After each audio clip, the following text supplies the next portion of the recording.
ബ്രഹ്മകമലദള യുഗങ്ങളിലുണരും ബ്രഹ്മമായി നാദബ്രഹ്മമായി സ്വരരാഗസുമമാല്യം അണിയും സുധാമയി സുരസോമമയി. ഈ വിദ്യാലയത്തിന്റെ സിലബസിൽ ഇവിടുത്തെ പാഠ്യപദ്ധതിയിൽ ഞാൻ ഏറ്റവും ശ്രദ്ധിച്ചത് ഇവിടെ പഞ്ചാംഗ ശിക്ഷണം, അതിൽ തന്നെ യോഗ, ഫിസിക്കൽ എഡ്യൂക്കേഷൻ, മ്യൂസിക്, അതുപോലെ തന്നെ സംസ്കൃതം, നൈതികം, ഇതൊക്കെയുണ്ട്.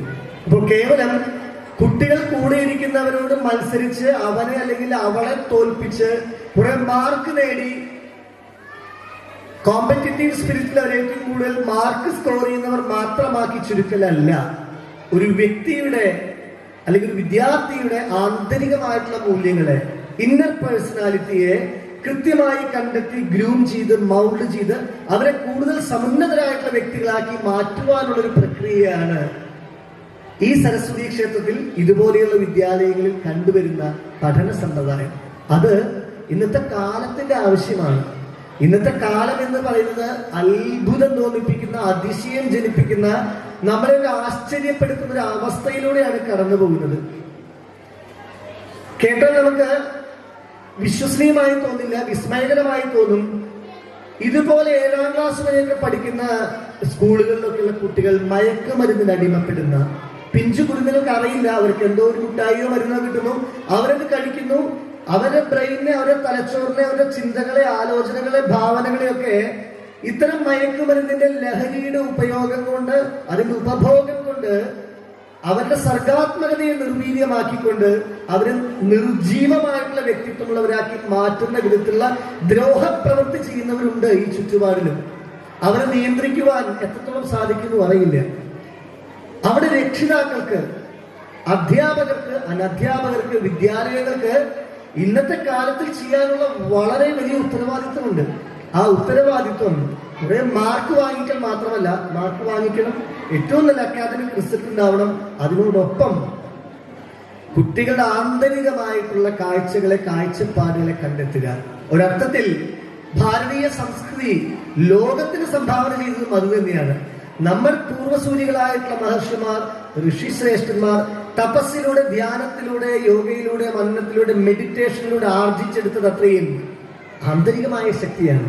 എങ്ങനെ മനസ്സിനെ നിയന്ത്രിക്കാം, എങ്ങനെ സമ്മർദ്ദങ്ങളെ, സംഘർഷങ്ങൾ ഒഴിവാക്കാം, ഒരു പരീക്ഷ എഴുതേണ്ടി വരുമ്പോൾ, ഒരു ഇന്റർവ്യൂ അറ്റൻഡ് ചെയ്യേണ്ടി വരുമ്പോൾ, ഒരു മത്സരത്തെ അഭിമുഖീകരിക്കേണ്ടി വരുമ്പോൾ എങ്ങനെയാണ് ഓരോ വ്യക്തിയും ആന്തരികമായിട്ടുള്ള ശക്തിയിലൂടെ, ആത്മവിശ്വാസത്തിലൂടെ അവിടെ വിജയം കൈവരിക്കേണ്ടത് എന്നതിന്റെ വിദ്യകളാണ് ഭാരതം ലോകത്തിന് സംഭാവന ചെയ്തത്. യോഗ എന്ന വിദ്യ ലോകം സ്വീകരിക്കുകയും പ്രയോഗിക്കുകയും അതിന്റെ പ്രചാരകരായി മാറുകയും ചെയ്യുമ്പോൾ അതിന്റെ സന്ദേശവാഹകരായി തുടങ്ങിയത് ഭാരതമല്ലേ?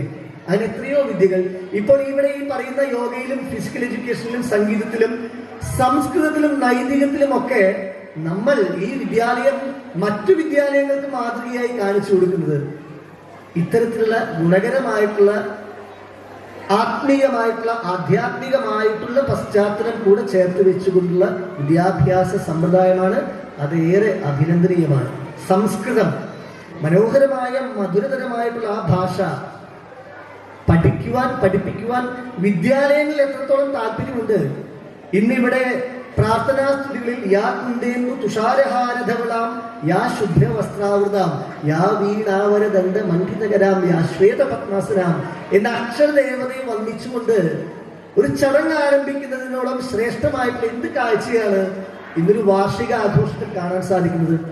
അക്ഷരദേവതയെ, സരസ്വതി ദേവിയെ ഹേ ഹംസവാഹിനി എന്ന് തുടങ്ങുന്ന സ്തുതിഗീതങ്ങളിലൂടെ പ്രാർത്ഥിക്കുവാൻ, അത് കേട്ടിരിക്കുവാനുള്ള ക്ഷമ കുട്ടികളിലേക്ക് പ്രാർത്ഥനാ സഭകളിലൂടെ പകർന്നു നൽകുന്നതാണ് ഈ വിദ്യാലയം കാഴ്ചവെക്കുന്ന ഏറ്റവും നല്ലൊരു മാതൃക. അത് കുട്ടികൾക്ക് അവരുടെ ഭാവിയിൽ, ഇന്ന് 5 വയസ്സുള്ളവർ പിന്നീട് 10, 15, 20, 25 വയസ്സിലേക്ക് മുന്നോട്ട് പോകുമ്പോൾ അവരുടെ ബേസ് എന്നത് സ്ട്രോങ് ആയിരിക്കുന്നത് ഇങ്ങനെയാണ്. അവർ ക്ഷമാശീലമുള്ളവരാകുന്നു. ഈ ക്ഷമ എന്നതിന്റെ പ്രാധാന്യം ഞാൻ നിങ്ങൾക്ക് എളുപ്പത്തിൽ പറഞ്ഞുതരാം.